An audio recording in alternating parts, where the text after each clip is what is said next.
Dr. Sarah Chen, a clinical psychologist specializing in anxiety patterns that emerged after 2024, has been studying why mental health shifted so dramatically in 2025. What she discovered challenges how we understand racing thoughts and late-night worry spirals. She's worked with thousands of patients who felt trapped in their own minds, people whose anxiety symptoms didn't match anything in traditional textbooks.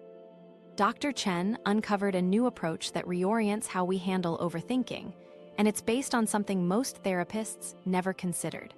The surprising part isn't just that it works, but why our brains started responding differently to stress in the first place.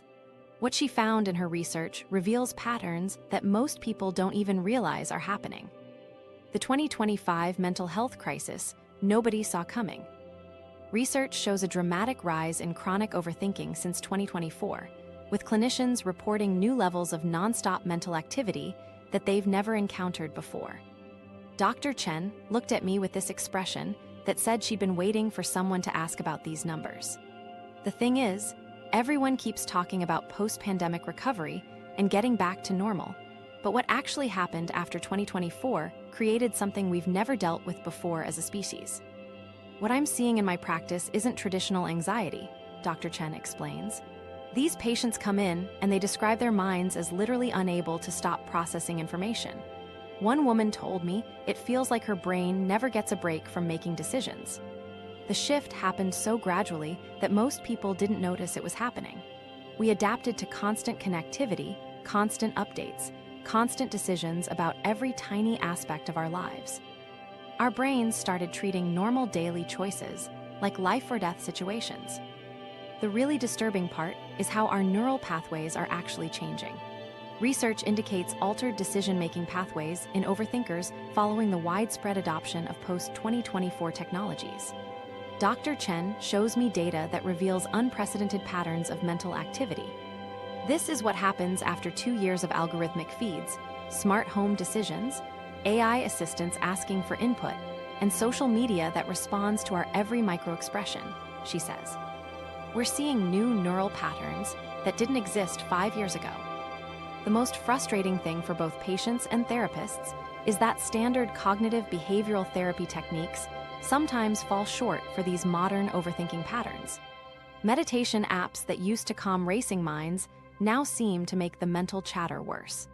Dr. Chen admits that even experienced therapists were struggling to understand why their go-to methods weren't connecting with patients anymore. She tells me about Marcus, a software engineer who came to her office after 3 different therapists couldn't help him. His symptoms were textbook anxiety, restless sleep, constant worry, inability to focus, but none of the standard approaches made a dent. He would do breathing exercises and his heart rate would actually increase. He'd try progressive muscle relaxation and report feeling more agitated afterward. It was like his nervous system was wired backwards, Dr. Chen recalls. Marcus described his mind as being stuck in a loop where every thought triggered 3 more thoughts, and those triggered 3 more, until he felt paralyzed by the sheer volume of mental activity. What Marcus didn't realize, and what most people struggling with overthinking don't realize, is that their symptoms aren't random. There's a clear pattern connecting the apps they use, the media they consume, the way their homes are set up with smart devices, and even their sleep environment. Dr. Chen discovered that patients who seemed most resistant to traditional anxiety treatment all shared specific lifestyle factors that were literally training their brains to expect constant stimulation and immediate responses to every thought. The human brain evolved to handle maybe 10 to 15 significant decisions per day, Dr. Chen explains. Now we're making hundreds of micro-decisions hourly. Should I respond to this notification? Which of these 5 recommended videos should I watch? Do I want the AI to adjust my thermostat, or should I do it manually? What should I order for lunch from these 47 options? Each tiny choice activates the decision-making centers of our brain, and after months of this, those centers never really turn off. The mystery deepens when you look at the data on who's thriving versus who's drowning. About 27% of people seem completely immune to this new form of mental overwhelm. They use the same technology, live in the same world, but their brains aren't stuck in overdrive. Dr. Chen spent months trying to identify what these resilient individuals were doing differently, and the answer surprised everyone. It's not about digital detoxes or meditation retreats, she says. The people who aren't struggling with overthinking have one thing in common, and it's not what you'd expect. These individuals haven't rejected modern technology or gone back to flip phones. They haven't adopted special morning routines or expensive therapy programs. They've simply maintained one specific cognitive habit that the majority of us abandoned without realizing it.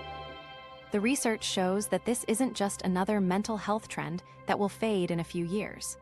The brain changes documented in 2025 appear to be permanent unless actively reversed.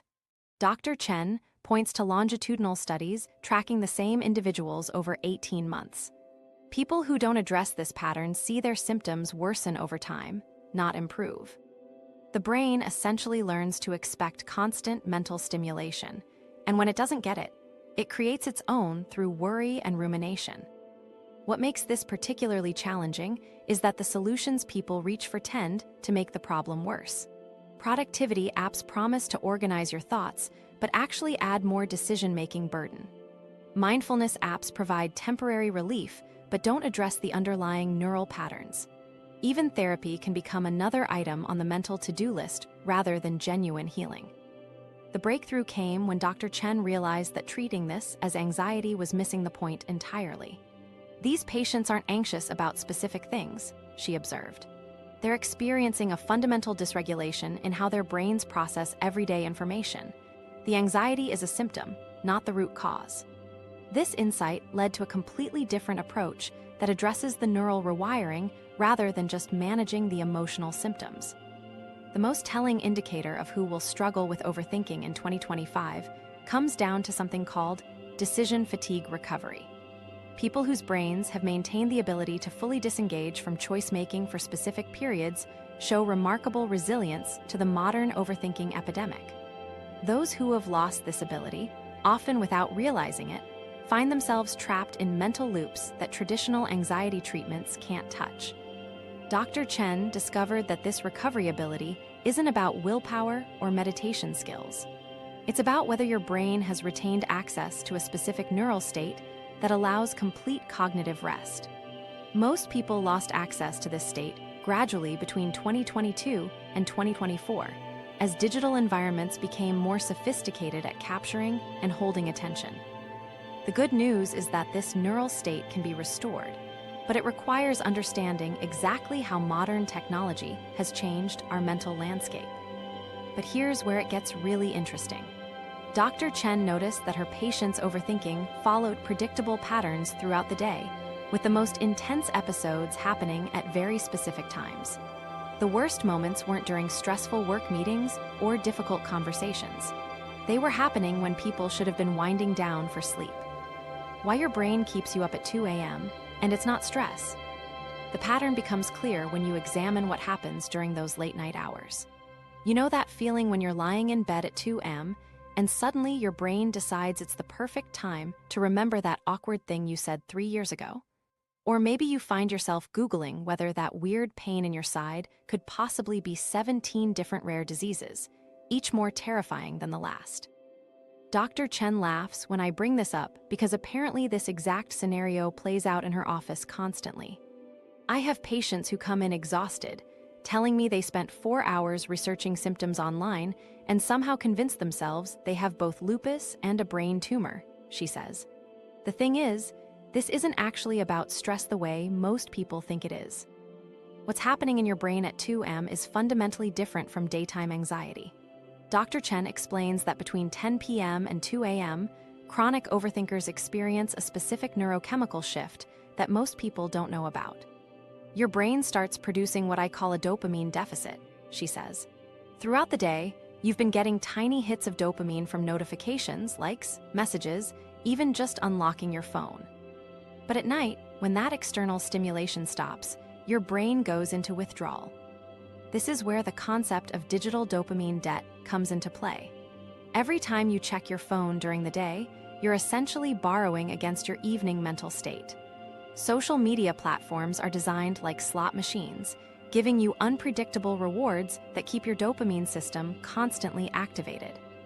Dr. Chen shows me research indicating that the average person checks their phone 144 times per day, with each check creating a small dopamine spike followed by a subtle crash.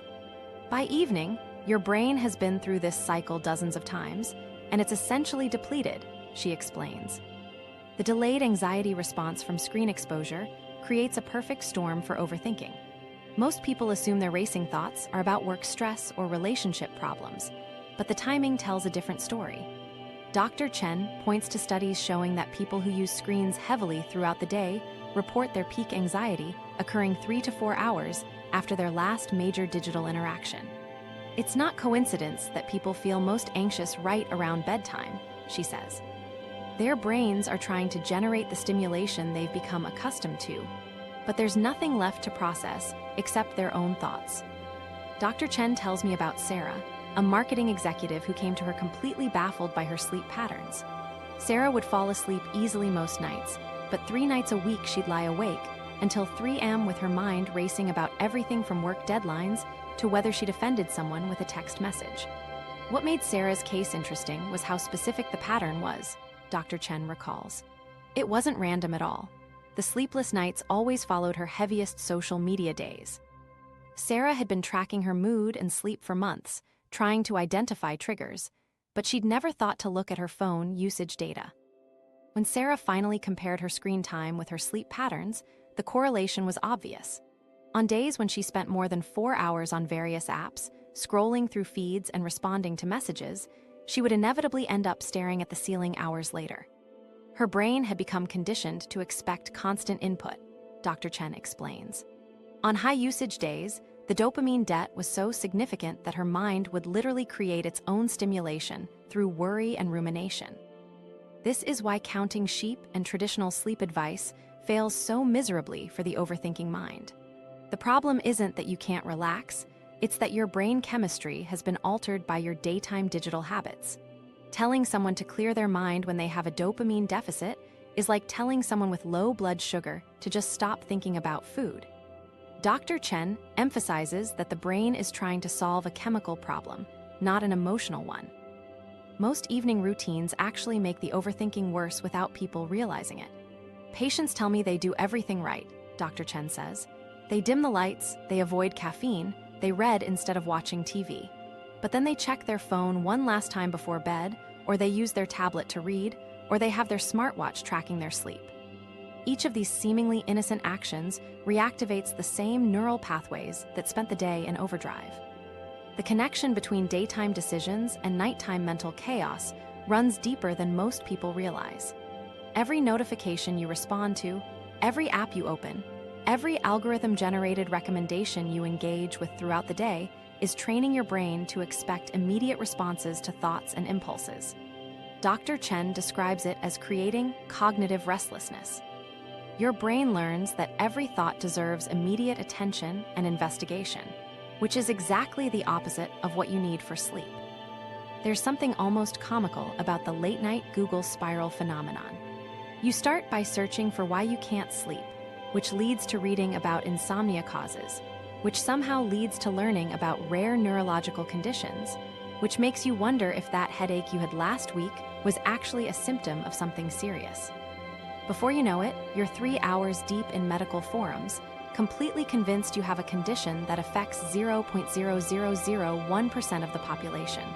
Dr. Chen sees this pattern constantly. The algorithmic search results are designed to keep you engaged, not to give you peace of mind, she points out. The more dramatic and concerning the information, the more likely you are to keep searching. What makes this particularly frustrating is that the information-gathering behavior feels productive in the moment. Your brain interprets the research as problem-solving, which provides a small hit of satisfaction. But it's a false solution that actually deepens the underlying issue. You're feeding the exact neural pathway that's keeping you awake, Dr. Chen explains. Each search confirms to your brain that thoughts require immediate investigation and resolution. The specific brain chemistry shift that happens between 10 p.m. and 2 a.m. in chronic overthinkers involves a dramatic drop in dopamine availability combined with elevated cortisol from the day's accumulated microstresses. During these hours, the prefrontal cortex, which normally helps regulate thoughts and emotions, becomes less effective at filtering mental content. Simultaneously, the brain's default mode network, responsible for self-referential thinking, becomes hyperactive. What you end up with is a brain that's chemically primed for rumination, but lacks the executive function to control it, Dr. Chen explains. The melatonin that should be signaling sleepiness gets disrupted by the lingering effects of blue light exposure, creating a situation where you're tired but wired. Your thoughts feel more urgent and important than they actually are because your brain's normal filtering system isn't working properly. This neurochemical combination creates what Dr. Chen calls artificial significance syndrome. Minor concerns become major worries, small social interactions get analyzed for hidden meanings, and routine decisions feel overwhelming. The brain essentially tricks itself into believing that late-night thinking sessions are productive and necessary, when they're actually just symptoms of digital dopamine debt playing out in real time. But the dopamine debt is only part of the picture. What Dr. Chen discovered next revealed something even more concerning about how our digital environments are reshaping our mental landscape. The platforms we use during the day aren't just depleting our brain chemistry, they're actively training our minds to expect the worst possible outcomes in every situation. The AI anxiety loop, that's rewiring your mind. The recommendation algorithms powering social media and content platforms in 2025 have reached a level of sophistication that even their creators didn't anticipate. These systems can now predict and influence your emotional state with frightening accuracy. Dr. Chen pulls up data showing that modern AI can identify signs of anxiety or depression from typing patterns, scroll speed, and even how long you pause before liking a post.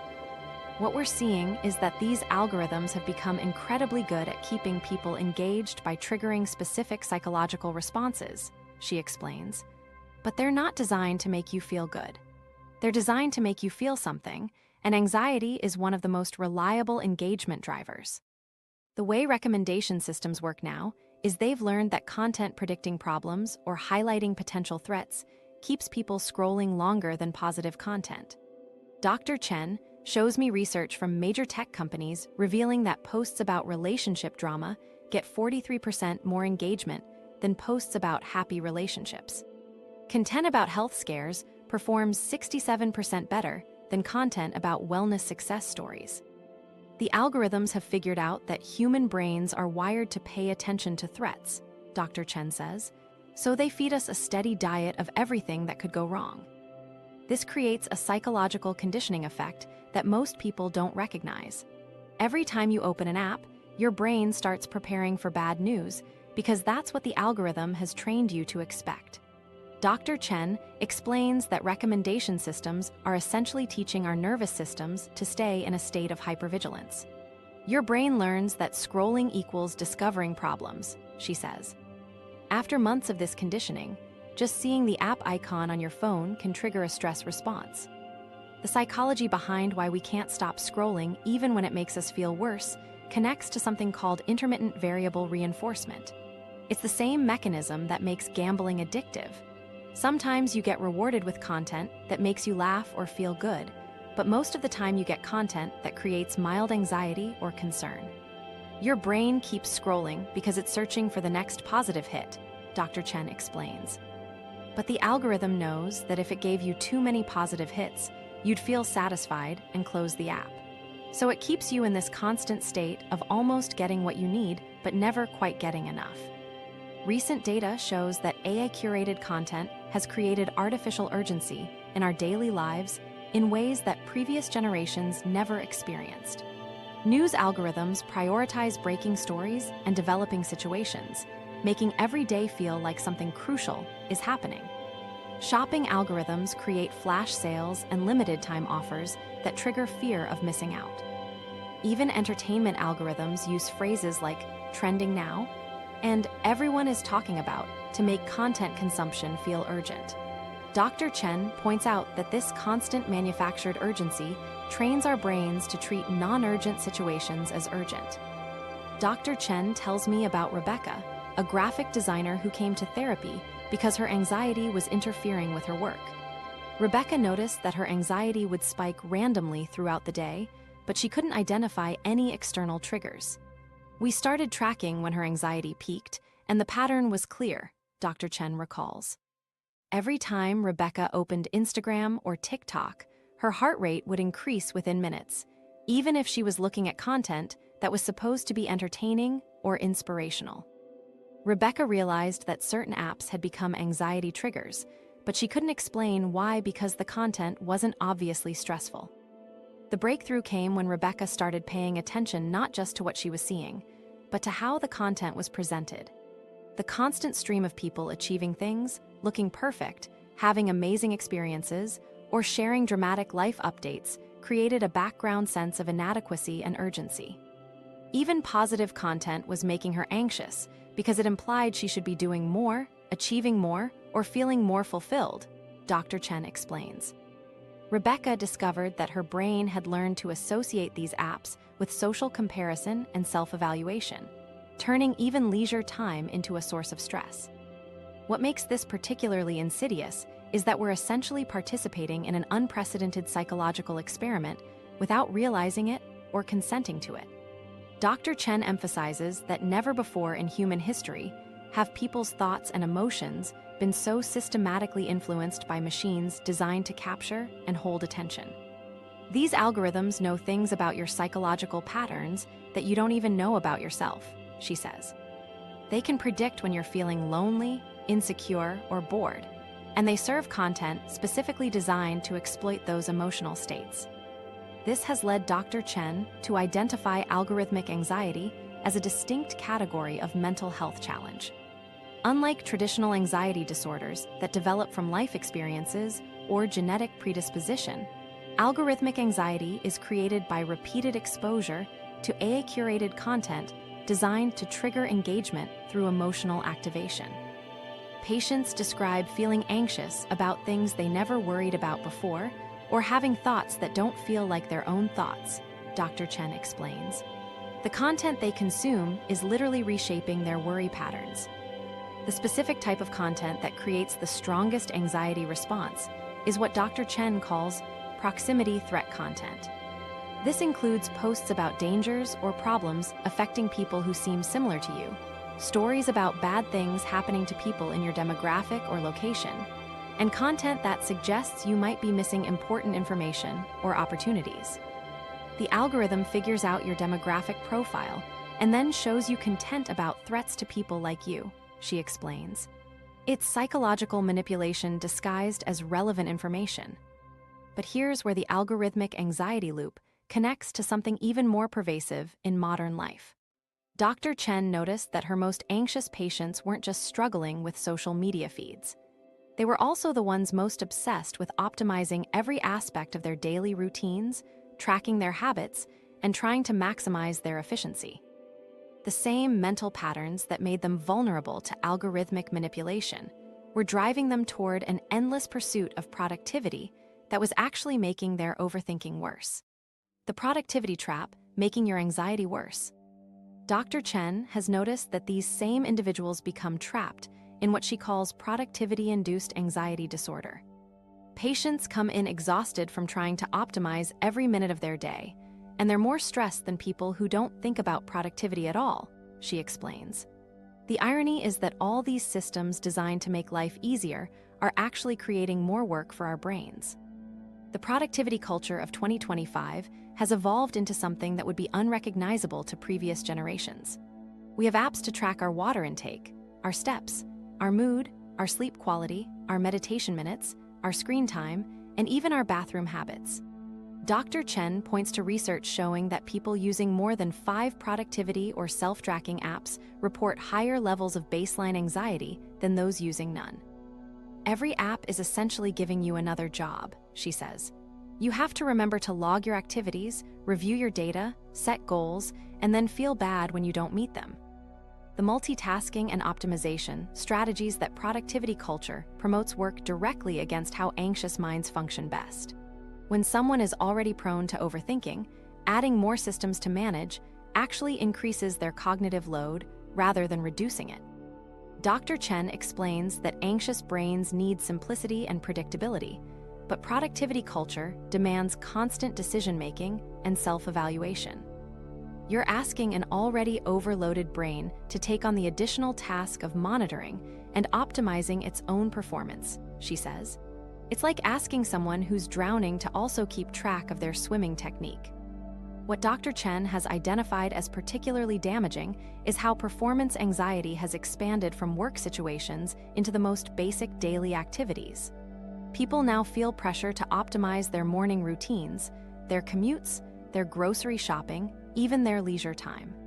I have patients who feel anxious about whether they're relaxing efficiently, Dr. Chen says. They've internalized the idea that every moment should be productive or contribute to some goal, which means they can never actually rest. Dr. Chen tells me about David, a software architect who came to therapy because he couldn't enjoy his weekends anymore. David had always been successful at work, but over the past year, he'd started applying the same optimization mindset to his personal life. He tracked his exercise performance, measured his reading speed, monitored his social interactions for networking value, and even timed how long it took him to complete household tasks. David couldn't sit through a movie without feeling like he was wasting time that could be spent learning a new skill or working on a side project, Dr. Chen recalls. The turning point came when David realized he was checking his productivity apps more often than he was actually being productive. He had an app that tracked how much time he spent in other apps, and he was spending significant time analyzing his own behavior patterns instead of just living his life. David described feeling like he was managing himself like a company, Dr. Chen says. He had KPIs for his personal life, quarterly reviews of his habits, and strategic plans for self-improvement. But instead of feeling accomplished, he felt constantly behind and inadequate. This creates a vicious cycle because productivity apps and life hacking systems promise to reduce mental load, but they actually increase it exponentially. Each system requires setup time, maintenance, regular review, and adjustment based on results. Dr. Chen points out that many of her patients spend more time managing their productivity systems than they save by using them. The meta-work of optimization becomes more demanding than the actual work they're trying to optimize, she explains. The pressure to optimize everything activates what Dr. Chen calls hypervigilance mode in the brain. When you're constantly looking for ways to improve efficiency, eliminate waste, or maximize output, your mind never gets to rest in a state of simple acceptance. Your brain becomes like a security guard that's always looking for problems to solve, she says. Even during downtime, it's scanning for inefficiencies or missed opportunities. This constant state of evaluation and potential improvement keeps the nervous system activated in ways that make genuine relaxation impossible. There's something almost comedic about how recursive the productivity obsession has become. Dr. Chen mentions patients who have apps to track how well they're using their other tracking apps. People measure the effectiveness of their meditation apps, analyze the data from their mood tracking apps, and set goals for how consistently they use their habit-forming apps.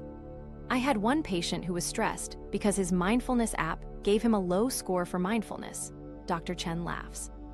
He was worried he wasn't being mindful enough, which is the exact opposite of what mindfulness is supposed to accomplish. What makes slowing down feel impossible, even when people know it would help their anxiety, is that productivity culture has made rest feel like failure.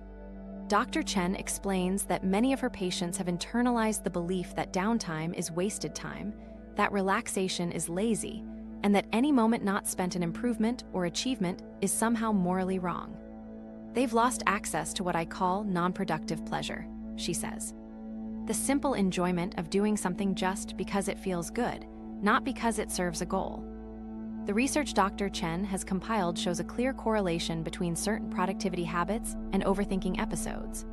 People who use time-blocking systems, where every minute of the day is scheduled and accounted for, report significantly more racing thoughts and rumination than people with flexible schedules. The constant mental switching between tasks and the pressure to stick to predetermined time limits creates exactly the kind of cognitive stress that feeds anxious thought patterns. The specific productivity habit that correlates most strongly with overthinking episodes is what Dr. Chen calls performance self-monitoring. This includes activities like tracking daily habits, measuring personal metrics, setting and reviewing goals, and analyzing your own behavior patterns for optimization opportunities. When you turn yourself into a data point that needs constant improvement, your brain never gets to just be, Dr. Chen explains. The monitoring itself becomes a source of anxiety because you're always evaluating whether you're meeting your own standards, and anxious minds tend to set impossible standards. But here's what's really frustrating about all this productivity optimization. It's destroying the one thing that could actually help reset an anxious, overthinking mind. All this tracking and measuring and goal setting is interfering with the most basic human need for genuine rest. Dr. Chen has found that the patients who struggle most with racing thoughts at night are often the ones who have turned even their sleep into another performance metric to optimize. The sleep revolution that actually works. What Dr. Chen discovered is that the real solution isn't about tracking sleep metrics or buying better equipment. Everyone tells you that sleep is important, and you already know that getting 8 hours will help your anxiety. The problem is that knowing sleep matters doesn't actually help when you're lying in bed at midnight with your brain running through tomorrow's to-do list, replaying conversations from 3 days ago, and somehow calculating whether you have enough time to sleep if you fall asleep right now. Dr. Chen sees this frustration constantly. People come to her office armed with blackout curtains, white noise machines, expensive mattresses, and meditation apps, but they're still staring at the ceiling for hours every night. The 2025 research on sleep architecture has revealed something that completely changes how we understand the relationship between anxiety and rest. Dr. Chen shows me brain scans comparing the sleep patterns of chronic overthinkers with people who don't struggle with racing thoughts. What we discovered is that anxious brains don't just have trouble falling asleep, she explains. Their entire sleep structure is different. They spend less time in deep sleep phases and more time in lighter sleep stages, where the mind is still partially active. This explains why traditional sleep hygiene advice falls flat for people whose minds won't stop racing. All those recommendations about room temperature, avoiding screens, and establishing bedtime routines assume that the main barrier to sleep is physical discomfort or environmental disruption. But for overthinkers, the barrier is neurological. Their brains have become conditioned to stay alert and vigilant, treating bedtime as just another opportunity to process information and solve problems. The breakthrough findings about REM sleep and emotional processing have changed everything Dr. Chen thought she knew about anxiety treatment. During REM sleep, the brain processes emotional experiences from the day and integrates them into long-term memory. But people with chronic overthinking spend significantly less time in REM sleep, which means their brains never properly process daily emotional content. Instead of filing away the day's experiences during sleep, their brains keep them active and accessible, Dr. Chen explains. So when they wake up, they're carrying unprocessed emotional residue from previous days, weeks, even months. Dr. Chen tells me about Amanda, a teacher who had struggled with insomnia for 2 years.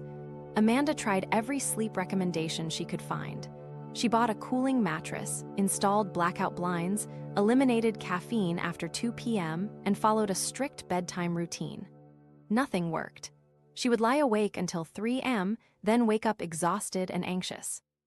Amanda was doing everything right according to traditional sleep advice, but she was still approaching sleep like a physical problem that needed physical solutions, Dr. Chen recalls.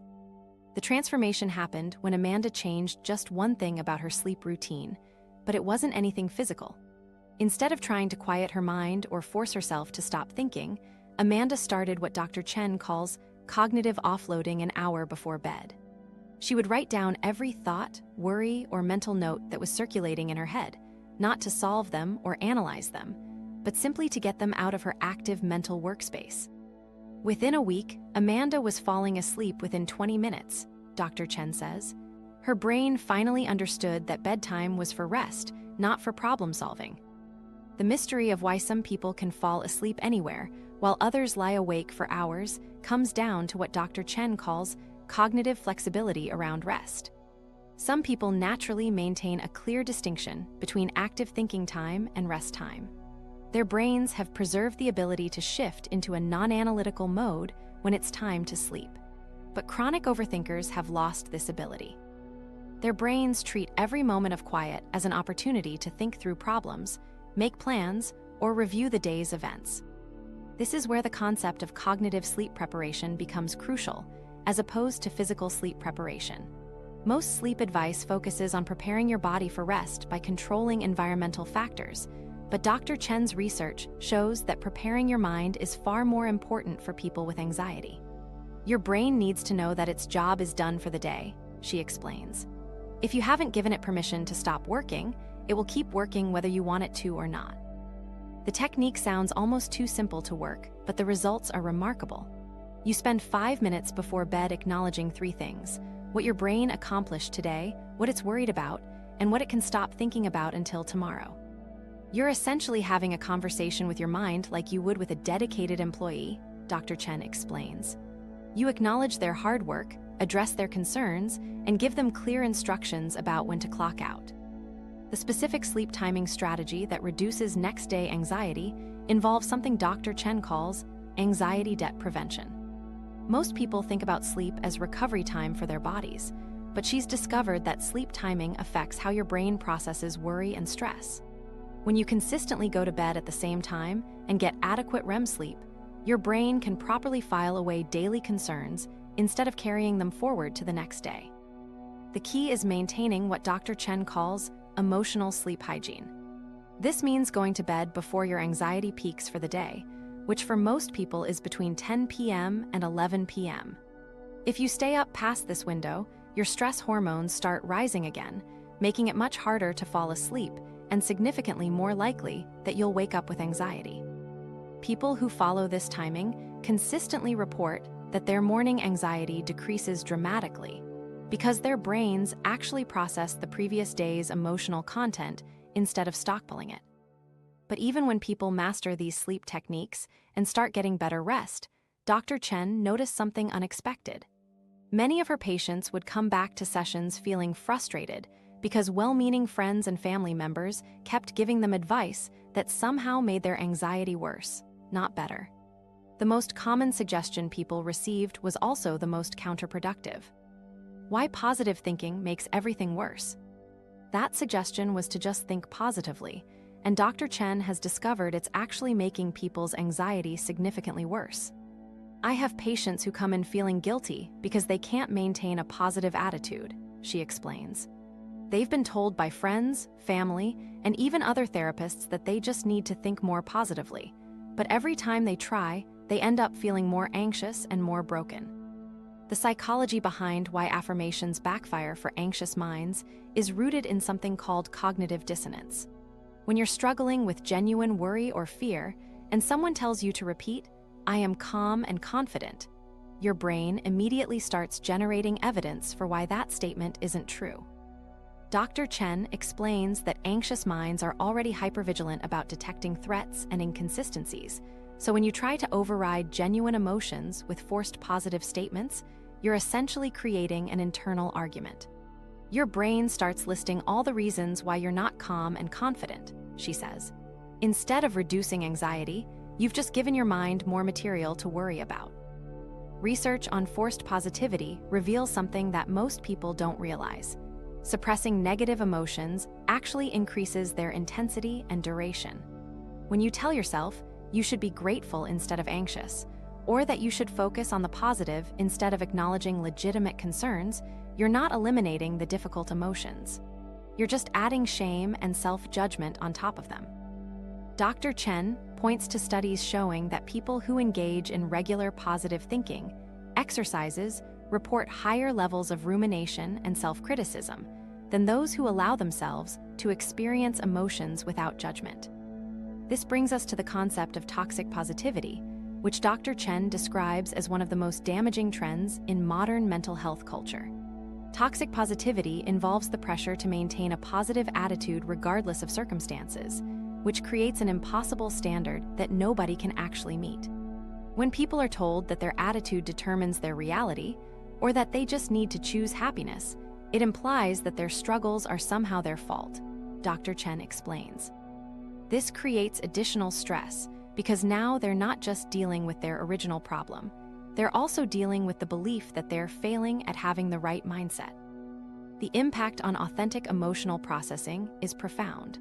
When you're constantly trying to reframe negative thoughts or find silver linings, you never actually process the emotions that are trying to give you important information. Dr. Chen emphasizes that emotions exist for a reason. Anxiety often signals that something needs attention, sadness helps us process loss, and anger can motivate necessary changes. When you immediately try to positive think your way out of these emotions, you're essentially ignoring important data about your life, she says. Dr. Chen tells me about Lisa, a nurse who came to therapy because her anxiety was getting worse despite months of positive thinking exercises. Lisa had been dealing with a difficult work situation, but every time she felt stressed or worried about it, she would tell herself to be grateful for having a job at all. She practiced daily affirmations about being strong and capable, and she tried to focus on the positive aspects of her workplace. Lisa felt worse every time she tried to think positive because her brain knew the positive thoughts weren't addressing the real problems she was facing, Dr. Chen recalls. The turning point came when Lisa realized that her positive thinking routine had become another source of pressure and failure.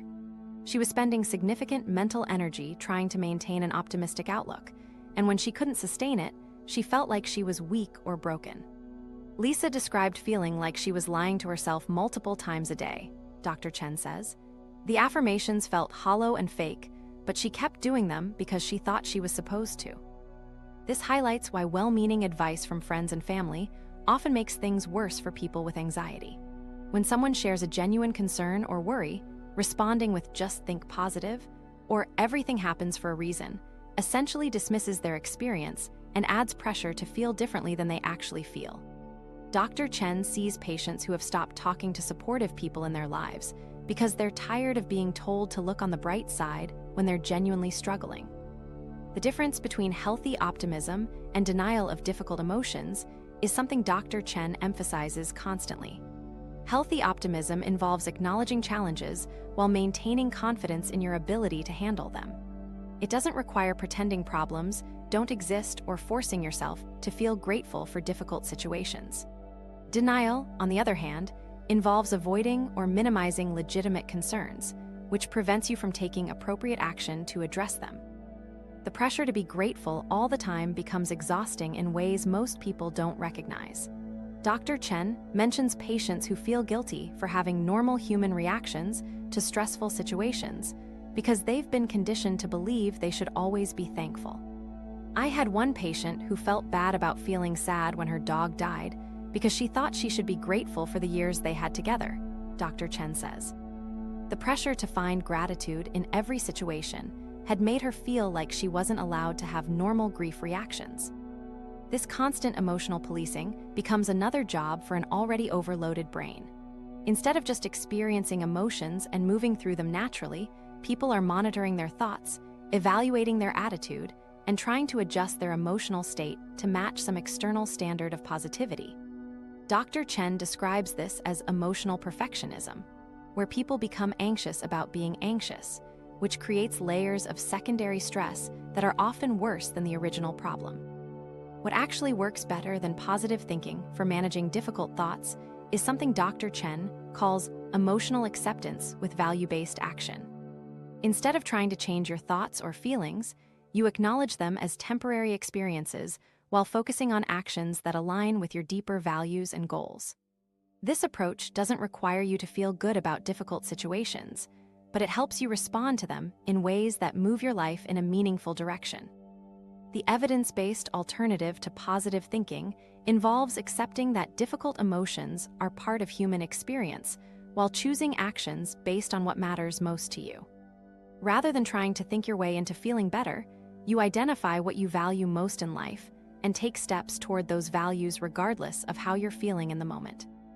This approach acknowledges that you can take meaningful action even when you're anxious, sad, or worried, which reduces the additional pressure to fix your emotional state before you can live your life. But Dr. Chen noticed something interesting about the patients who struggled most with this approach. The ones who had the hardest time accepting their emotions and focusing on values were often the same people who seemed to have active social lives and plenty of friends, yet still felt completely isolated and misunderstood. the social connection crisis hidden in plain sight. Dr. Chen has discovered that this isolation creates a specific pattern she calls social hunger. People consume endless social content but never feel satisfied. The paradox is mind-bending when you really think about it. Data shows that people with the highest number of online connections often score lowest on measures of social satisfaction and belonging. Having hundreds of digital connections can actually make loneliness worse, she explains. Your brain knows the difference between genuine connection and performative interaction, even when you consciously think you're being social. The neuroscience reveals something previous generations of psychologists never had to consider. Our brains developed social systems over thousands of years that relied on physical presence, facial expressions, body language, and vocal tones to assess social situations and build trust. Digital communication strips away most of these cues, leaving our nervous systems in a constant state of uncertainty about social interactions. This uncertainty triggers low-level anxiety responses that we might not even consciously notice, but that accumulate over time. Virtual relationships affect our stress response systems differently than in-person connections. When you're interacting with someone digitally, your brain can't fully relax into social safety the way it can with physical presence. There's always a subtle tension because your nervous system is working harder to interpret limited information and fill in missing social cues. Research shows that people's cortisol levels remain elevated during video calls in ways that don't happen during face-to-face conversations, even when the content of the interaction is identical. Dr. Chen tells me about Marcus, a marketing manager who came to therapy because he felt overwhelmed by social situations despite being naturally outgoing. Marcus described feeling lonelier in crowded rooms full of colleagues than when he was home alone watching Netflix. He would go to networking events and office parties, engage in conversations all evening, exchange contact information with multiple people, but drive home feeling completely empty, Dr. Chen recalls. Marcus couldn't understand why being around people made him feel more isolated rather than more connected.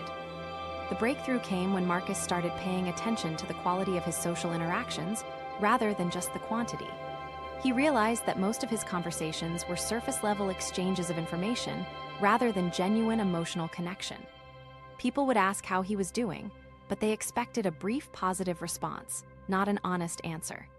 He would share professional updates and receive polite acknowledgement, but nobody was really listening or engaging with what mattered to him. Marcus was surrounded by people, but starving for authentic connection, Dr. Chen explains. This points to why social media connection doesn't satisfy our deep need for belonging. The human brain evolved to form social bonds through shared experiences, mutual vulnerability, and consistent presence over time. Social media interactions are typically brief, curated, and focused on presenting ideal versions of ourselves rather than sharing genuine experiences. Belonging requires being known and accepted for who you really are, including your struggles and imperfections, which is nearly impossible to achieve through digital platforms designed to showcase highlights. The concept of performative socializing has become a dominant feature of how people interact in 2025. Instead of connecting authentically, people are constantly managing their social image across multiple platforms. They craft posts to generate specific responses, curate photos to create certain impressions, and engage with others' content in strategic ways designed to maintain social positioning. Dr. Chen describes this as social labor rather than social connection. People are working so hard to appear socially successful that they don't have energy left for actual relationship building, she explains. This creates a particularly insidious cycle because performative socializing requires emotional energy but doesn't provide emotional nourishment in return. You spend mental resources crafting the perfect response to someone's post, but you don't feel more connected to that person afterward. You invest time in maintaining your online presence, but it doesn't translate into feeling more supported or understood. Patients come to Dr. Chen exhausted from their social media activity, but still feeling fundamentally alone. The impact on authentic relationships is profound because performative socializing trains us to prioritize impression management over genuine expression. People become so accustomed to presenting curated versions of themselves that they lose touch with how to share their real thoughts and feelings. Dr. Chen mentions patients who feel anxious about posting anything that isn't carefully crafted and optimized for maximum positive response. They've forgotten how to just share a genuine moment without calculating how it will be received, she says. There's something almost comical about how awkward real-world social skills have become after years of digital communication. Dr. Chen sees people who can craft witty messages and engaging posts, but struggle with basic in-person conversations. They're accustomed to having time to think of the perfect response, to edit their thoughts before sharing them, and to control the pacing of social interactions. Face-to-face conversations feel unpredictable and demanding by comparison. The phone call anxiety phenomenon has reached levels that would seem absurd to previous generations. People will spend 20 minutes crafting a text message to avoid making a 2-minute phone call. They'll choose email over voice communication, even for urgent matters. This avoidance of real-time interaction prevents people from developing the social resilience that comes from navigating unpredictable conversations and managing social uncertainty in the moment. Individual responses to online spaces vary dramatically, and Dr. Chen has identified patterns in who thrives versus who becomes more anxious in digital social environments.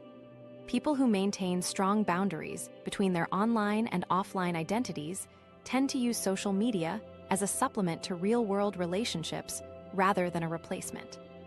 They share authentically without becoming dependent on external validation, and they engage with others' content genuinely rather than strategically. The specific type of social interaction that most effectively reduces overthinking patterns is what Dr. Chen calls presence-based connection. This involves spending unstructured time with people who know and accept you without any agenda or performance pressure. It's the kind of interaction where you can sit in comfortable silence, share random thoughts without fear of judgment, and feel valued for simply being yourself rather than for what you accomplish or contribute.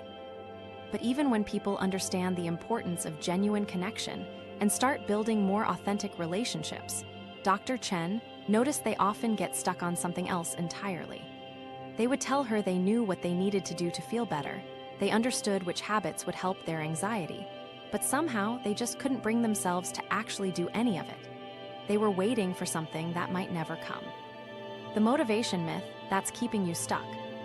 That something is the feeling of being motivated, and Dr. Chen has discovered this creates one of the most counterproductive cycles in modern psychology. People tell themselves they'll start that project, make that phone call, or have that difficult conversation as soon as they feel ready or motivated to do it. The problem is that motivation isn't a prerequisite for action, she explains. It's often the result of action. But our culture has taught us to wait for the feeling before we take the step, which keeps people stuck indefinitely. The reason motivation-based approaches fail so dramatically for people with anxiety comes down to how overthinking affects the brain's energy systems. Dr. Chen points to research showing that chronic worry and rumination consume enormous amounts of mental resources, leaving very little cognitive energy available for initiating new behaviors.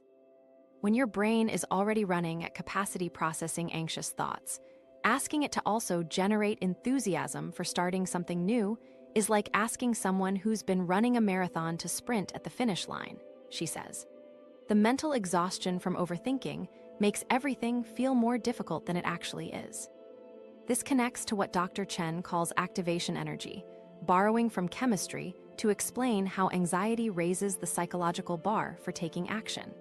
Just like chemical reactions need a certain amount of energy to get started, behaviors require mental and emotional energy to initiate.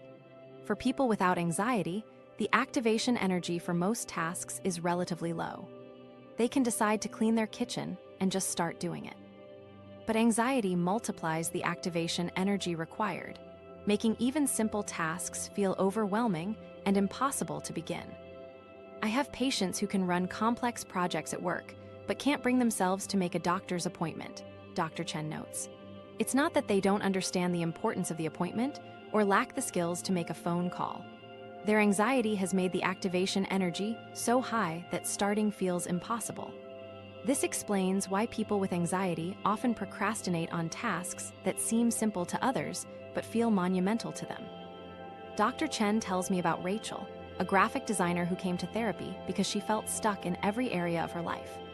Rachel had big dreams about starting her own business, improving her health, and strengthening her relationships, but she couldn't seem to make progress on any of these goals. She would spend hours researching the best business strategies, the most effective workout routines, and the ideal communication techniques, but she never actually took action on any of the information she gathered. The breakthrough came when Rachel realized she was using perfectionism as a way to avoid starting anything. Rachel had convinced herself that she needed to have the perfect plan before she could take the first step, Dr. Chen recalls. She was researching business models instead of talking to potential clients. She was comparing workout programs instead of going for a walk. She was reading relationship advice instead of having honest conversations with the people in her life. Rachel's perfectionism felt productive because she was always learning and planning, but it was actually preventing her from making real progress. This highlights why the popular self-help advice about finding your why doesn't work for anxious minds. The approach suggests that once you identify your deeper purpose and motivation, action will naturally follow. But anxious brains don't work that way. Dr. Chen explains that anxiety creates so much mental noise that connecting with intrinsic motivation becomes nearly impossible. When your mind is constantly generating worry and worst-case scenarios, you can't access the quiet inner voice that knows what you actually want, she says. The difference between intrinsic motivation and anxiety-driven productivity is crucial for understanding why some approaches work while others create more stress. Intrinsic motivation comes from genuine interest, values, and personal satisfaction. It feels energizing and sustainable over time. Anxiety-driven productivity, on the other hand, is fueled by fear of consequences, comparison to others, and the need to prove your worth. It might generate short-term results, but it leads to burnout and resentment because you're not acting from authentic desire. There's something almost comical about how much time people spend being motivated to research motivation instead of actually doing things. Dr. Chen mentions patients who have read dozens of productivity books, subscribed to multiple motivational podcasts, and taken courses on goal setting, but still struggle to take action on their actual goals. They become experts on motivation while remaining completely stuck in their own lives, she says. This research phase can feel incredibly productive because you're learning and gathering information, but it's often just another form of avoidance. The brain tricks itself into believing that preparing to take action is the same as taking action. Dr. Chen describes patients who spend more time planning their morning routines than they spend actually following morning routines, or who research meditation techniques extensively but never actually meditate. The traditional approach to motivation assumes that feeling comes before action, but Dr. Chen has discovered that the opposite is usually true. Action creates motivation, not the other way around. When people wait to feel motivated, they're essentially waiting for their brain chemistry to change spontaneously, she explains. But brain chemistry changes in response to behavior. You have to move your body and take action to generate the neurochemical conditions that feel like motivation. This completely different approach bypasses the need for feeling motivated by focusing on the smallest possible action you can take right now. Instead of waiting to feel ready to start a business, you make one phone call to one potential client. Instead of waiting to feel motivated to exercise, you put on your workout clothes. Instead of waiting to feel inspired to write, you write one sentence. Dr. Chen emphasizes that these microactions are so small that they require almost no activation energy, but they create momentum that builds on itself. The action-first strategy works because it changes your identity rather than just your behavior. When you take small actions consistently, you start to see yourself as someone who takes action rather than someone who waits for the right moment. Your brain starts to believe that you're the kind of person who follows through on things, Dr. Chen explains. This identity shift makes future actions easier because they're consistent with how you see yourself. The motivation follows the action instead of preceding it, creating sustainable change that doesn't depend on feeling a certain way before you start. But even when people master this approach and start taking consistent action, Dr. Chen noticed they often hit another wall. They would be making progress on their goals and building momentum, but then something would trigger their anxiety and all their new habits would fall apart. The problem wasn't with their action-taking ability. The issue was that nobody had taught them how to handle the emotional storms that inevitably come up when you're trying to change your life. The emotional regulation secret nobody talks about. What Dr. Chen discovered next completely transformed how she approaches emotional overwhelm with her patients. Picture this: you're having a panic attack and someone tells you to just breathe deeply and everything will be fine. Your heart is pounding, your thoughts are racing, and you feel like you're going to die, but sure, let's focus on breathing patterns. It sounds almost insulting when you're in that state, doesn't it? Dr. Chen sees this frustration constantly in her practice. People come to her having tried every breathing exercise, meditation app, and mindfulness technique available, but they still feel completely overwhelmed when their emotions spike. The problem isn't that these techniques don't work, it's that most people are trying to use them at exactly the wrong time. The timing factor that makes or breaks emotional regulation strategies is something Dr. Chen calls the emotional window. When you're already in the middle of intense anxiety or panic, your nervous system is in full survival mode. Your brain has essentially declared a state of emergency, flooding your body with stress hormones and shutting down access to the prefrontal cortex where logical thinking happens. Trying to use complex emotional regulation techniques during a panic attack is like trying to perform surgery during an earthquake, Dr. Chen explains. The conditions just aren't right for that level of precision and control. This explains why breathing exercises and mindfulness sometimes make anxiety worse initially instead of better. When your nervous system is activated, paying close attention to your body can actually increase your awareness of all the uncomfortable sensations you're experiencing. Your heart rate, muscle tension, and breathing patterns become more noticeable, not less, which can trigger even more anxiety.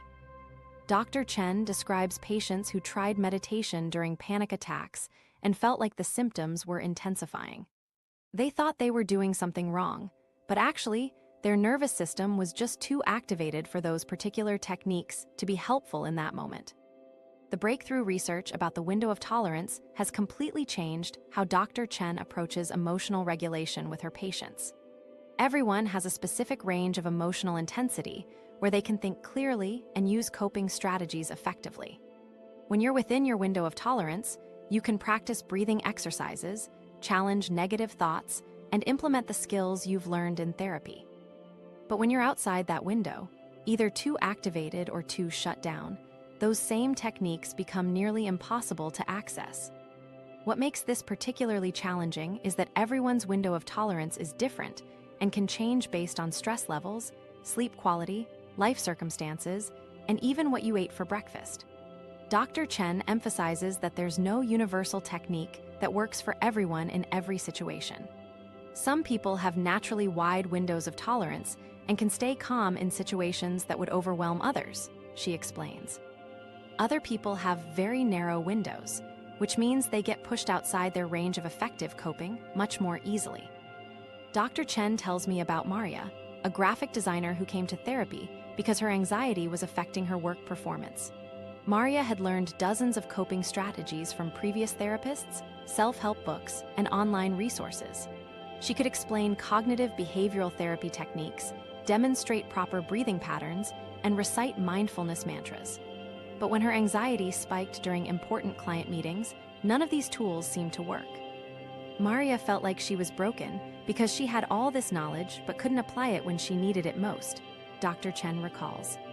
The transformation happened when Maria stopped trying to fight her emotions and started learning to work with them instead.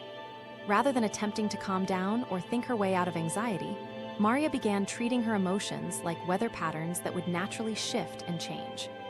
Maria realized that her anxiety always peaked and then subsided on its own, usually within 10 to 15 minutes, Dr. Chen explains. Once she understood this pattern, she could ride out the intensity instead of trying to stop it. This approach revealed why fighting emotions creates more emotional intensity rather than less. When you resist or try to suppress an emotion, you're essentially telling your nervous system that the emotion is dangerous and needs to be eliminated immediately. This activates your fight-or-flight response, which adds physical stress on top of the emotional experience you're already having. Dr. Chen compares it to trying to hold a beach ball underwater. The harder you push down on the emotion, the more force it pushes back with. Eventually, it's going to pop up to the surface, often with more intensity than if you just let it float. The concept of emotional surfing versus emotional suppression has become central to Dr. Chen's approach with anxious patients. Emotional surfing involves staying present with difficult emotions while understanding that they have natural peaks and valleys, just like ocean waves. You don't try to stop the wave or jump off the surfboard. You just maintain your balance and ride it out until it naturally subsides. Emotional suppression, on the other hand, is like trying to stop ocean waves with your hands. It's exhausting, ineffective, and usually makes you feel worse. The mystery of why some people naturally regulate emotions, while others struggle intensely, often comes down to early life experiences and nervous system development. People who grew up in consistently safe and predictable environments typically develop wider windows of tolerance and more flexible nervous systems. Those who experienced chronic stress, trauma, or unpredictability often have more sensitive alarm systems that activate quickly and take longer to calm down. It's not a character flaw or personal weakness, Dr. Chen emphasizes. It's how your nervous system learned to protect you based on your early experiences. But regardless of your natural emotional regulation abilities, there's one technique that Dr. Chen has found works even during panic attacks. Instead of trying to calm down or change how you feel, you simply name what's happening without judgment. I'm having the thought that something terrible is going to happen. I'm noticing my heart beating fast. I'm feeling scared right now. This technique works because it engages a different part of your brain than the emotional centers that are activated during panic. The naming technique bypasses the need to feel calm or in control. You're not trying to fix anything or make the anxiety go away. You're just acknowledging what's present in this moment. Dr. Chen explains that this simple act of naming creates just enough psychological distance from the intense emotions to prevent you from getting completely swept away by them. You're still having the anxiety, but you're not becoming the anxiety, she says. There's a part of you that can observe what's happening, which means you're not completely at the mercy of the emotional storm. This technique works during panic attacks because it requires minimal cognitive resources and doesn't fight against your activated nervous system. But what Dr. Chen discovered is that this naming approach is just one piece of something much larger. All the patterns we've been discussing, from digital dopamine debt to productivity anxiety to social isolation, they're all connected in ways that most therapists never consider.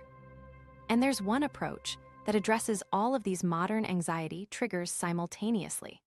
The breakthrough technique that changes everything. Dr. Chen developed what she calls the attention sorting protocol after recognizing that all these modern anxiety triggers share one common thread. Everything we've discussed today connects to one fundamental issue, she explains. Your brain has lost its ability to distinguish between information that requires immediate action and information that's just noise. In 2025, we're drowning in data that feels urgent but isn't actually important, and this is creating a state of chronic mental hypervigilance. Traditional therapy focuses on managing the symptoms of this hypervigilance. Medication attempts to chemically suppress it. But Dr. Chen's approach actually retrains your brain to filter information appropriately, which eliminates the source of the problem rather than just masking it. The reason this technique works faster than traditional therapy or medication is that it doesn't require months of gradual progress or chemical adjustments that take weeks to become effective. Most therapy approaches try to change how you think about your thoughts, Dr. Chen says. This technique changes how your brain processes information before it becomes thought. We're working at the neurological level, not the cognitive level. Instead of spending sessions analyzing why you worry about certain things, you're literally rewiring the neural pathways that determine what your brain pays attention to in the first place. The science behind this involves something called selective attention training. Your brain is constantly filtering millions of pieces of sensory and cognitive information, deciding what deserves conscious attention and what can be ignored. In people with chronic overthinking, this filtering system has become dysregulated. Everything feels important, every thought feels urgent, and every piece of information feels like it requires immediate processing. Dr. Chen's technique essentially recalibrates this filtering system, teaching your brain to accurately assess the actual importance and urgency of different types of information. The neuroplasticity research supporting this approach shows that the brain's attention networks can be retrained remarkably quickly when you know exactly which neural pathways to target. We're not trying to eliminate anxious thoughts or suppress worry, Dr. Chen explains. We're teaching your brain to automatically sort information into appropriate categories so that genuine concerns get proper attention while mental noise gets filtered out. This creates what she calls cognitive efficiency, where your mental energy goes toward things that actually matter instead of being scattered across hundreds of irrelevant worries. Dr. Chen tells me about James, a software developer who came to her after trying multiple therapists and 2 different medications for his anxiety. James described his mind as constantly spinning with thoughts about work projects, relationship concerns, health worries, and random catastrophic scenarios that felt equally urgent and important. He would lie awake at night, making mental lists of everything he needed to worry about, unable to distinguish between genuinely important issues and trivial concerns that his brain had blown out of proportion. James was spending the same mental energy worrying about whether he'd sent an awkward text message as he was worrying about his father's heart condition, Dr. Chen recalls. His brain had lost the ability to prioritize attention appropriately. After 3 weeks of using Dr. Chen's technique, James reported something he hadn't experienced in years. His mind felt quiet, not empty or suppressed, but efficiently organized.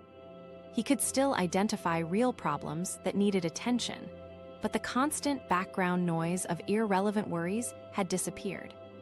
The transformation was so dramatic that James initially worried something was wrong with him.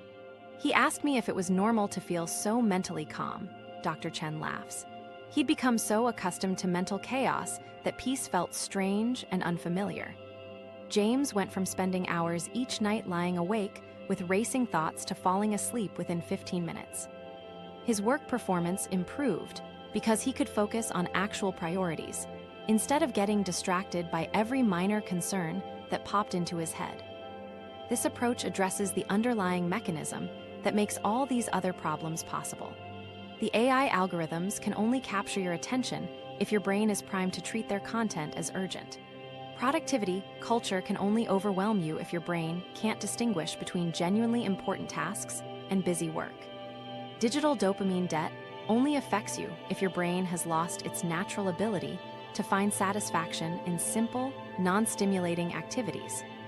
The technique itself is surprisingly straightforward compared to the elaborate systems people usually try. The attention sorting protocol involves 3 basic steps that take about 10 minutes total. First, you spend 2 minutes doing what she calls information inventory, where you write down every thought, worry, or concern that's currently active in your mind without trying to solve or analyze any of them. Second, you spend 5 minutes categorizing each item into one of 3 groups: action required today, monitor but no immediate action, and background noise. The key is being ruthlessly honest about what actually requires your attention right now versus what your anxiety is trying to convince you is urgent. Third, you spend 3 minutes doing what Dr. Chen calls attention commitment, where you consciously direct your mental energy only toward the items in the action required today category, while explicitly giving yourself permission to ignore everything else until your next sorting session. The beauty of this technique is that it works with your brain's natural information processing systems instead of against them, Dr. Chen explains. You're not trying to stop thinking or eliminate worry. You're just teaching your brain to sort information accurately. Most people notice a significant reduction in mental chatter within the first week of consistent practice, and many report feeling mentally clear for the first time in years within a month. The attention sorting protocol works particularly well now because it addresses the specific type of cognitive chaos that modern technology creates. Your brain learns to automatically filter information appropriately, which means AI algorithms lose their power to trigger anxiety responses. Productivity culture stops feeling overwhelming, and your mind naturally becomes quieter in the evening because it's not carrying around accumulated mental clutter from the day.